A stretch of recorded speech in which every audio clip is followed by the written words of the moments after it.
All right, Zig coming in on the top. Today on the show, we have Louis Michot, singer-songwriter, fiddle player for the Lost Bayou Ramblers. He's just released a solo record, Rêve du Troubadour, available now on all streaming platforms.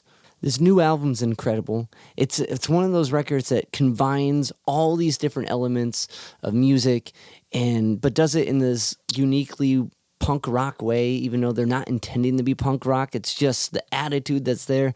And they're all just diving into their culture's music in a full-hearted way, but with a new twist to it, right? The Lost Bayou Ramblers, this is what that band does. He won a Grammy. Louis won a Grammy with the Lost Bayou Ramblers. But anyway, that's beside the point. This new album's incredible. We're going to listen to a track. This track features the great guitarist Bombino.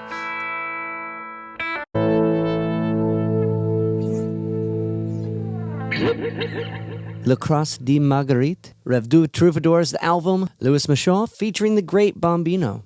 I really enjoyed this conversation. We're going to jump right into it. So if you're enjoying what you're hearing, if you can like, rate, review, subscribe to the podcast on any of the podcast platforms, it helps me keep talking to cool guests like Louis and sharing insight with you.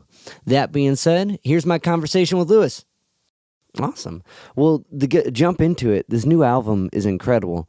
It sent me down the whole, like, when Howard sends me something, I dive into, like, that record, then everything that came before, and, like, it stands out from all your work before, and it is really, like, it's a really amazing record. But one thing I know, and one thing that was really interesting was, like, you're playing a whole bunch of different instruments that you don't normally play in, like, Lost Bayou Ramblers, but the one instrument I didn't see was the upright bass. That's true. One I didn't play exactly, which is my first professional instrument. But I think partially I had partially we've loaned our bass to Brian Weber, our bassist, in my group and the Ramblers. So he has the stand-up bass. So for one, I didn't have it on site much, but we did use it. But he actually recorded at his house when he did for Souvenir to Puerto Rico. But that's a good observation. I hadn't even thought about it. I would have liked to have played more stand-up bass next time. Next record. But it also, like, so you started on the upright bass, which is a pretty, like, kind of, that's like a weird, like, in between of, like, it can go to guitar, it can go to violin. You know what I mean? You're in that's kind of like the center in a way for, like, these different outlets, like, of musical technique of how to handle an instrument. And from what I understand, you dove into guitar, right? Yeah, exactly. So I played both guitar. I played guitar mainly from, like, picked up myself when I was 12. And then I had taken some violin lessons when I was younger. So when I was like 14, they needed someone to replace one of my uncles. So that's when I got in on stand-up bass, just kind of thrown on the stage. And then so I had used to play a lot of guitar. And then when I picked up the fiddle, like at 18 years old, I very quickly went away from guitar, and hadn't played it much in the past 20 years. So I've been getting more back into guitar. And when I started making these recordings, which weren't originally intended to be released or anything, I was just doing it for myself during the pandemic and such, and putting ideas down. I'd, pick up a guitar and such. So I did do a lot of the basses of these songs on guitar, which is not my normal writing style and such. And it definitely opened it up into making the whole thing not my normal writing style, which has been in the traditional Cajun music framework. So, playing guitar and, like, just writing a lot more, just kind of was like, luckily something good came with the pandemic, which was time to explore, Yeah.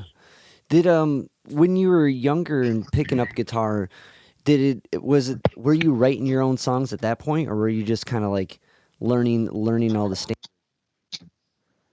Back when I was a teenager, I was kind of doing both. I learned, like, my brother and I played the blues a lot when we were teenagers. Like, we lived in Baton Rouge, and he played the blues, and I learned from him, along with, like, the rock and roll standards, playing to our dad's record collection and such, and playing the CDs and the radio. And I did start writing songs in high school, and I had like a few original bands in high school with a lot of original music in English. So yeah, so it definitely had been part of my kind of palette in the past as a teenager. That's fascinating because like when you like there's this point in your life where you start playing with your family band, right? And you like go to teach English in Nepal? Or Well, I had the opportunity to. okay. And I had the opportunity to either go do that or to go learn French in Canada. And so I chose learn French in Canada. And that fork in the road definitely could have gone a completely different way had I gone the teach English in Nepal way. Yeah. It's like it's interesting because like to take on a whole other language like that, but also one that's so close to your upbringing and to your culture, like when diving like another thing that I found it really interesting. So I don't know. I'm stumbling my words this morning. What I found really interesting about that is like you were hitchhiking through Canada. While that was that pre or post learning French in Canada, or was that the whole time? It was right. Yeah, it was right. So basically, there's a program in the south bottom part of Nova Scotia, Church Point, Nova Scotia, called it's the University of St. Anne, and they do a 5-week immersion program. And I mean, hundreds of people my age have gone from Louisiana up there to learn the basis of French, and I did that in 1998. Kind of maybe even early on from when a lot of people started really going. Like when I went, there was like 4 people from Louisiana. I think the next few years there was like 50 a year, And so I went there for like 5 weeks, and then I hitchhiked for 2 months from South Nova Scotia all the way to Ontario, and then back down to Maine. And I just practiced my fiddle by playing on the streets because I had become reacquainted with the fiddle. It was my grandpa's fiddle, and I took it on the road really kind of for the first time, really getting immersing myself in it at the same time as I was immersing myself in the French. So, on leaving the immersion program, I had a basis, and then I just really went for it to really wrap my head around the language because it's so hard in Louisiana because it's such a private it's such a private language in Louisiana. Like it's not taught, in that way. And I didn't go to like any immersion schools or nothing like that. So, it was an amazing experience to be able to hitchhike around and play on the streets and just make it. And that's something I continued to do. Like I played on the streets a bunch in New York after, and New Orleans, and and really gave me a time and chance to learn how to kind of be more of a performer and more of like engage with people with music, by playing on the streets. Yeah. Well, one, it's interesting to kind of leave home to like kind of, was that like kind of solidified this like, I to fully kind of immerse, like instead of going down this potentially like rock path or blues path, but to dive into your culture's like music. Was that like that choice to go there and study French, and like was being away from home? I guess my question is, did you find yourself more connected to it? Yeah, it was definitely that's what was naturally happening in my life. Was I was I was really gaining a true appreciation for something I had known my whole life, but it was I took it much for granted because it was like there when I was growing up. It was just like eating breakfast, And so I really realized how important it was when I was like 18, 19, and that's when I really took to it. And yeah, definitely being able to get out of Louisiana was so important because, for one, it's like I said, it's so hard to learn French here by talking to people because you have to it's such a long road. And so it really gave me the chance just to like almost do like a residency or I just really like had 3 solid months to like just challenge myself to live in French. And, and that was yeah, and it was at the same time I was realizing how important the language was and the music, just gaining a new appreciation for things that had been part of my life for so long, but I never really understood them. That's beautiful. And like, and I totally agree to piggyback off what you said before. Like when you're playing on the street, when you're interacting with people, people are passing by, and you really kind of like learn that thing that gets their attention. You know what I mean? Like, or that thing that's entertaining enough to stop them on their busy day to be like, cool, here's $1 or whatever. Like, Definitely. Definitely. I mean, playing, yes, exactly. I mean, in French Canada was one thing. People love fiddles and, like it's Canada, but being in New York, of course, is a whole nother thing. People like, oh yeah, like to really get people's attention in New York. And that's where I really found like I was finally getting somewhere and able to like, I could play for hours on end by myself and just hold the rhythm and make it, I was making enough to make it worth it. And all because, I learned how to like get people's attention without forcing it either, without being like, hey, look at me, just doing.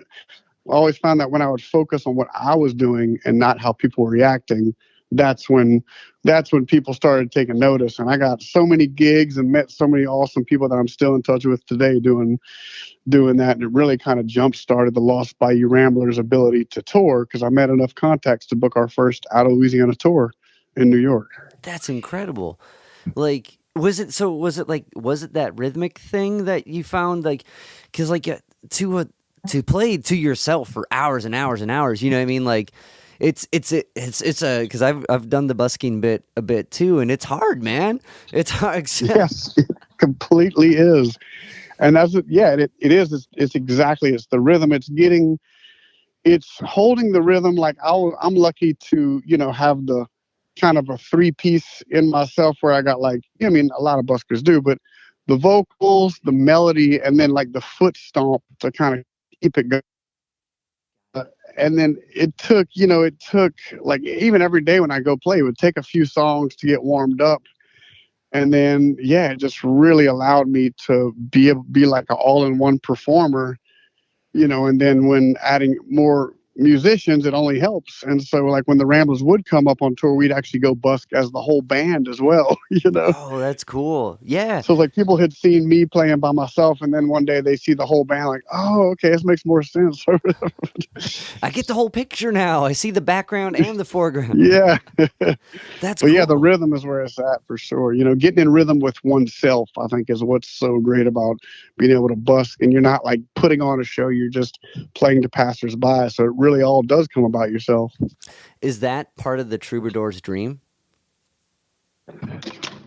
Honestly, it is. I mean, it's funny because I haven't even, it's like I kind of came up with the troubadour connection when I was halfway through this album. Just that like musicians have been ones who historically and currently kind of spread news and are a barometer for society and the world and such, and definitely like playing on the streets and such is part of a big part of my past. And with this current album, it's the first time I've kind of allowed myself to get more. I mean, I've done it before, written about like environmental stuff, like environmental disasters, like the BP oil spill and other things like that, and being tied to the land and such. But I find with this album, I really stretched out a little more into everything from current political situations in the early 2020s, and as well as like historical ballads that have meaning today. And so that troubadour thing definitely rings true, and it's just kind of came across like, oh yeah, this is actually a very, very fitting description of kind of what I'm doing right now and have done in the past. Diving into like when I was looking through all the stuff I can find that you've done, and there's so much. But like this is this new album is like a really amazing like amalgamation of bits of everything, and it doesn't like what I love about it is it feels so natural. It doesn't feel forced at all, and it's like a fresh look on a lot of these different like styles of music, and like You just put out a video, I think it was a day or two ago, and it's got like dub like Cajun style stuff. It was really cool. Yeah, I mean that's the thing is like what we've been working with from a traditional background, but also being like modern, modern musicians and modern music lovers, and myself and my brother and the rest of our bands included, like Korey, Richey, and Brian Weber, and like our bandmates and producers have, helped me be able to access and create more of what I like to hear, which is like, yeah, dub and like, hip hop beats and such like that. And so, that song is just completely me doing it on like a one try live performance thing where it's like, wow, I can, it's something I've always wanted to do. Like, it's in your head for a few years and then you find like, okay, I think I can pull this out if I can, dedicate enough time to just sitting there and going through it. And what in the end, like I made that entire track myself with just a few passes of instruments, and then got the saxophone of Dickie Landry later, and then the Ivorybill woodpecker. We added that last. That's amazing. And like, what was I gonna say? So and to kind of like build off, one thing I found interesting was you said in the advance on this record that you really feel like you're able to write for the first time in this authentic way for yourself. And one I heard somewhere else in another interview or within the documentary that learning to speak French made it so you can sing. And like I know with like people who speak different languages and sing and perform in different languages, there's different words they find they can say in one and not the other. And I guess my question is how did French, like learning French, like help you learn to sing? Like what was the freeing aspect of that, or the clarification vocally for that? Man, yeah, it's just such a completely different language. I find that the rhythmic aspect of French and the rhyming aspect of French is just so completely different to English. And for some reason, it makes more sense to me, even though it's my second language. I feel so much. Maybe that's because it's my second language. I feel so much freer, and it's just so much easier for me to write in French and like to bring across ideas. Yeah, and the word choices and such. And I also love translating to English, but I do have a harder time trying to come up with the same way to say things in English. And I just really am, for one, happy to have learned French for myself, and also very like I find it important to be able to pass that down to other people who might be listening, and who want to learn the language, and they do it through music. And the thing about this album is I'm introducing a lot more vocabulary that's not in typical Cajun music because the subject matter is so different, So I'm really branching out in the words themselves, as well as the format, like the length of the lyrics. Like a traditional Cajun song is like 4 lines and then 4 lines, and they might just be the same, or it might be 8 lines doubled, or and like a part A, part B, which is great. And I've written a lot of songs in that style and learned tons of songs in that style and love them. But this, I really opened it up to where, I mean, like Bosco Yo Flow, for example, there's 3 pages of lyrics, and then once you translate that to English, it gets pretty long, and there's just a whole lot of different words that are never or rarely used in the traditional music. That's like, I mean, like that whole process of like tearing that apart is a really interesting, like, I've never got to like pick someone's brain on those type of aspects of writing music, and that's really fascinating. And I guess like going through the documentary, there's a small clip where you hear Ethel May sing, and like there's this and maybe it's just how French words are pronounced, but there's like this certain tonality that I find in her voice and your voice, and like when you're singing, and like also was that part of like the like how the words are said and the mouth shape, and like did that make it easier to sing too, or was that more challenging? That's a great point. I mean, that's an interesting observation to like have seen that you've seen Ethel May sing, and she was a huge influence on me. I already had like our first album had just came out. That's how I met her. So I've already had been doing my thing for a while, but meeting her really, she really opened up my eyes to a whole nother, singing style and way of improvising, which I'd already been improvising in my own vocals and all that. But she just showed me a whole nother way from her perspective, and the way that she would sing and finish off phrases. And the same thing where she would actually kind of use different words and kind of tell her own story through the same songs. She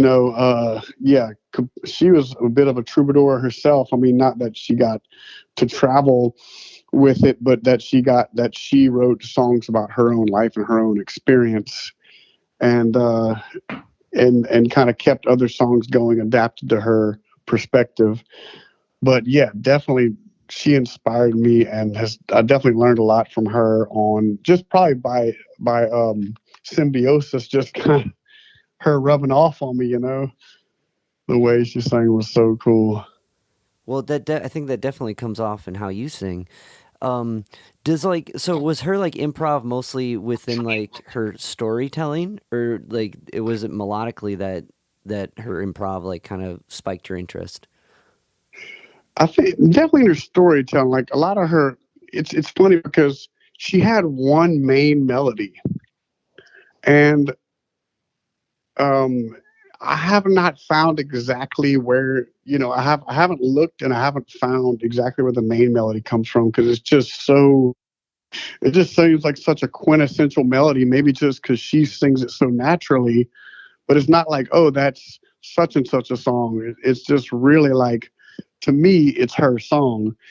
And the whole reason she sang the first song that she wanted to give us was it was the pain medicine for her dad when he was on his deathbed, because she was like, oh yeah, he didn't have any, he couldn't afford any medicine, and he was in pain. And I went by his side and I said, do you want me to sing? And he nodded his head yes. She started singing this song about her life and their life. And she said when she would stop singing, he'd start moaning and groaning. So she'd sing it again. And she has the song word for word, a pretty long, very cohesive story about their life. And it's word for word that she improvised there on the spot for her dad. And then it became like a legit piece of consistent art. The lyrics are consistent every time. And then from there, she adds on other parts of her life, like when Hurricane Andrew came, and then a few other stories about her life, and then how they had a fire in her attic, and then just like it marks all these moments in her life, major changes, to this one melody. And like you could just go on and on, And then she has a few other melodies that tell other parts of her life, and then she adapts her own parts of her life to other songs and such. But it's really the lyric improvisation and the way that she gets her own story out through music is what really struck me. That's fascinating. And what's I mean, like to have like a different emotional bit to come into your life like that, to see your life as a song like that, and the like how music was aided her father. Like, one, that's horrible. They couldn't get any medicine or something to help ease that, but it's beautiful that they had this melody that helped distract, or holy shit. Like yeah, and that goes back to also the whole thing about why French wasn't passed down to the next generations, is because to so many it represented being uneducated and poverty, which was probably part of a larger propaganda or something. But I mean, just the wars and Americanization and everything. And so I knew her dad as a child, and he didn't speak any English, and he raised all his own food, and like was just such a person of the land, which I found amazing even as a child, and then later as like a teenager, young man, I found that amazing. Other people, like including, members of his own family, a lot of people who were raised like this did not find it so great. And they're like, oh, that old man, oh, he didn't. And like the only thing is, oh, he ate everything, and there's no wildlife left in these woods because he ate everything. Or like, he was from the old. He was from the old times, and like you didn't mess with, you had to protect yourself, and he didn't, everything was done with a mule and a boat. And I mean, he was just that old school thing. So for his life to end that way makes complete sense. And that she's the one who inherited all that knowledge and language from him. And, she happened to be the oldest, which often how it goes. The young ones might not even speak French and such. And so she, it very fitting for his life to end that way, honestly. Using what he has, his own family as his pain medication. That's beautiful. Like, I mean, it's interesting, like how like there can be something so like inspiring and spiritually like invigorating, and like someone can just frown upon it, and like, or even just like to kind of go back to the idea of the troubadour, of the traveling person, like that life at one point's the most adventurous, fun, in like exciting thing, but someone who's comfortable might be like, that bum, you know what I mean? Like, definitely, exactly.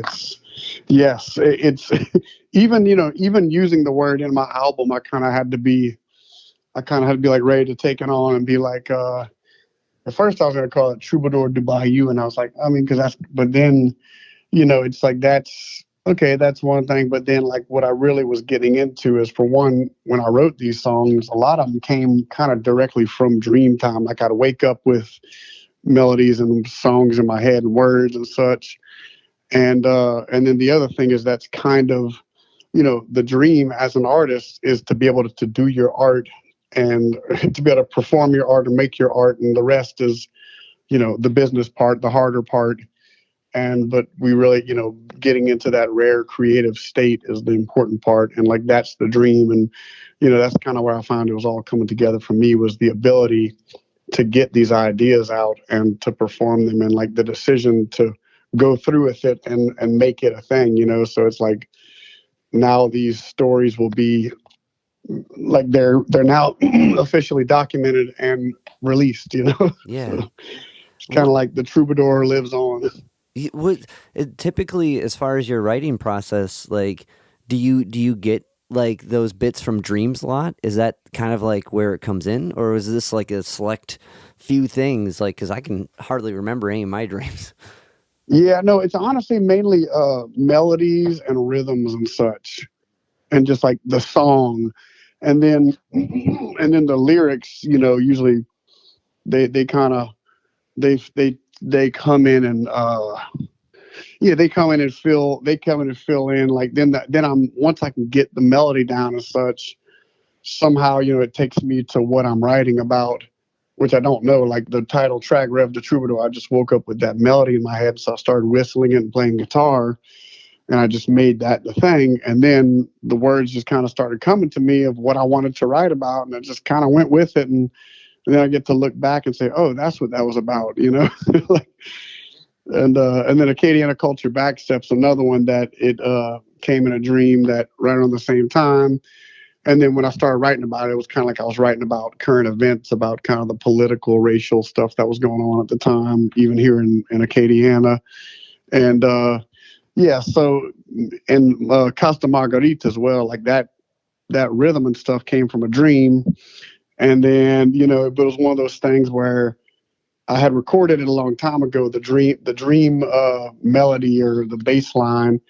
And then it fit perfectly with this sample I was working with from my dad had recorded these African bands in France in the 1980s when they were on tour and they were performing with these bands. So I used some of these samples from these tape recordings, these cassette recordings, and then it just happened to fit perfectly with this old Dreamtime bass line, just kind of put it all together. And then I was like, I wanted to write about this thing I heard about. So, you know, just diving in and just being able to dive in was just such an awesome process of, you know, being it and kind of taking it more serious. I mean, usually in the past, my songs have come to me so fast that like they come, I write down the lyrics, and then it's done. You know, and then maybe Yeah. a few little changes here. Some of these were more, you know, multiple day processes, which is a lot longer than usual, you know. So it was really nice to be able to just dive in and really just tell the whole story, you know. Yeah, yeah, yeah. I mean, I totally relate to that extended bit because like with my own writing endeavors, I've been spending more time just writing the thing, not just like barfing out the melody and the words that fit and trying, you know what I mean? And that's like a Yeah. whole nother like awakening moment for oh crap, maybe I should have been doing it like this the whole time. Yeah. um, Yeah. Yeah. No, I mean, exactly. It's so crazy because it's, you know, of course that goes to say like, I don't feel like I could have written this album 10 years ago, you know? So, I mean, it's just, we can only right. do what we, you know, what we're ready for or whatever. So it's like, yeah, Very it's true. just Very true. having made many albums in the past. This was like, you know, yeah, exactly. Cause you learn more how to do that. And, yeah, man, cause I know, I mean, I'm sure is the case for most musicians and stuff. Like, it's not often that you actually write songs. You know, I mean, Yeah. some people try to do it every day, and they're like, oh, 1 in 100 are good. But for me, it's like, you know, usually when I write one, it's usually like because it's good. It was that good where I had to get it down or whatever. Right. To Right. me, you know, so it's not like something I do all the time. You know? Yeah, well, and that's interesting too because like if you do it as an exercise, it becomes an exercise, and like it's such a hit and miss thing, you know, with what you think is Yes, worthy enough. And yeah, I know we're kind of completely. running out of time, and I really wanted to ask about working with Bombino. Yeah, man. Well, when I made Costa Marguerite, um, I had, like I said, I made it off of these African rhythms that my dad had recorded from this band called Les Frères Chayuki, and which is Chaouki, and I left this instrumental break in there, and I was like, yeah, I'll see what happens. I was like, man, I would love to get Bombino. He would just fit so because I met him at Festival International a few years before here in Lafayette, and just he blew me away. I just happened to walk up on his set, and then I got to go meet him and hang out with him, and just really blew me away. So I was like, oh, well, that'll probably never happen, you know. And then about a month later, I heard he was come and play, and I was like, oh man, let me see if I can make this happen. And then, sure enough, we found the perfect little break between New Orleans and Lafayette for him, and he came and stayed with us for a few days with his whole crew. And I just happened to be able to kind of put them all up in the situation that was happening at the time. And it was Ramadan. They cooked a big feast, and but then the guitar players, they were supposed to stay for like 5 days, and the guitar player's father had passed away, and they were going to have to go back all the way to Niger for the funeral. And so it turned out where we had one day, and we said, we're going to do this. And he said, yep. And we just sat down and we did a few passes, and he just kind of, you know, he kind of just sat there and took it in and got his thing. And then, you know, it was one of those things where you never know how these are going to go, right? When you get people to guest record, you never know what they're going to give you and what you want to ask for and such. So after a few passes, I just kind of decided to take out my fiddle halfway through and just started jamming along with him. And I found it really kind of gave him something more to go off of. So I kind of jammed in the background, the fiddle a little bit, and then we did a few more passes. Like, all right, cool. And then it was just brilliant. You know, we put it together, and it's just, God, it completely just takes the song to a whole nother level. So it's a dream come true to have him on the album for me. That's so amazing. Like I saw him and me and my buddy saw him in Cleveland, and it's such a unique but similar guitar style, you know? And Yeah. like Yeah. so to see him jump into like this kind of, even though it does have some of those rhythms like on this track, did it come naturally in a way? Did you see like or was it when you guys started playing together that really brought that track to life? Yeah, I think I think for me, I think it like this. When people say, "Oh, I wrote a Cajun song, I want you to play on," and I'm like, "Well, this isn't really Cajun, but I can probably jam on it." You know what I'm saying? Yeah. It's like it's inspired by, but like, so to me, I felt like it's like kind of like that. Like, I think this is in your vein. He was probably like, "Okay, this is interesting, but I'm trying to figure it out," you know. And so he totally like, I think got into it on his own. But just like having that realization that like, hey, let me bring some life to this session and just actually jump in myself. It just took it to a next collaborative level, and yeah, really definitely made sense. And I mean, it might have been like a different key than he's used to playing in. Like that's a big thing with me too. Like, where are you going to play on the fiddle? Our keys are typically these keys, and if you give me another key, it's going to take me a while to readjust, Yeah, no, for sure. Especially if you get comfortable, because I think he uses like a capo and stuff, and does a lot of opening bits. Yeah, totally. But man, thank you so much for taking time out of your busy day to chat with me. This new album's incredible, and I'm excited for the world to be able to hear it when it's time to drop. And I appreciate getting to dive into your career and pick your brain a bit. One last question, and maybe a little kind of far off, is like, are you into the Lost Ramblers? Like, I hear a lot of like Mescaleros, Joe Strummer type of like vibe as far as like the mix of all these different cultures and genres. Yeah, I think it just happens naturally. I don't think there's not with Lost Bayou Ramblers. It's really, we're just trying to find new ways to tell our story, like to like express our music, like our melodies and such. And so I think it's just been a natural searching that maybe, because that's happened a lot with us, where like whatever we end up with, people are like, oh, that reminds me of, like people use the punk word a lot back in the day, and they still do. And like still, I barely even know, any punk music or anything like that. And like now I know about Joe Strummer because of when we did the stuff with Spider from the Pogues, who told us that Joe Strummer turned them on to Cajun music. Nice. Yeah. And so like, I think it's just kind of naturally landed there, Well, I get what you're saying. That's cool. That's true. And I think if anything, the punk idea, the punk attitude is to do your own thing and embrace your own. That's right. Yeah. And like, so I definitely think in that aspect. So it's not even about the music. It's an attitude. That's right. Totally. Well, and you guys definitely have that. And anyway, man, I'll let you go. Thank you so much. I really appreciate that. Hey, no problem, man. Thanks for taking my time constraints. And if you have any more questions on that, feel free to text me or, call me a little later, whatever. I'm about to go drop off some things and all that. So it's all good. But yeah, let me know if you have any more questions or anything. For sure, man. Thank you so much. All right, David. Good to hear you, man. Likewise. Safe travels. Thanks so much, man.